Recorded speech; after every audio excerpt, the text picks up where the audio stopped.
Isang creepy website character ang nagsilbing inspirasyon ng 12 anyos na babae na 19 na beses na sinaksak ang isa nilang kaklase. Humaharap sa 60 taong pagkabilanggo ang 12-year-old na batang babae matapos silang munti ka mapatay sa pananaksak ang isa nilang kaklase para mapasaya ang isang website character. Sina Morgan Geyser at Anissa Wire na parehong 12 years old ay nakusahan ng pagdala ng kanilang kaibigan sa isang lugar sa Waukesha, Wisconsin kung saan nila ito sinaksak na maraming beses. Ayon sa mga report, ang dalawang suspect ay interesado sa website na Creepypasta Wiki kung saan may misteryosong fictional character na si Slender Man. Sinabi ng mga bata sa pulis na ilang buwan nilang plinano ang pagpatay sa kanilang kaibigan para maipakita ang kanilang dedikasyon kay Slender Man. Matapos sila ito maisagawa, naglakad sila papunta sa mansyon ni Slenderman sa Nicollet National Forest. Inimbita nila ang kanilang biktima sa isang sleepover at dinala ito sa gubat kinabukasan para maglaro ng hide and seek.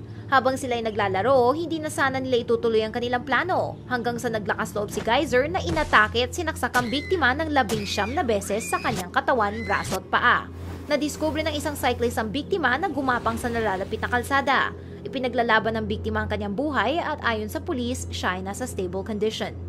Nagpakita sa korte ang dalawang babae noong Lunes. Sila ay nakasuhan ng attempted first-degree intentional homicide.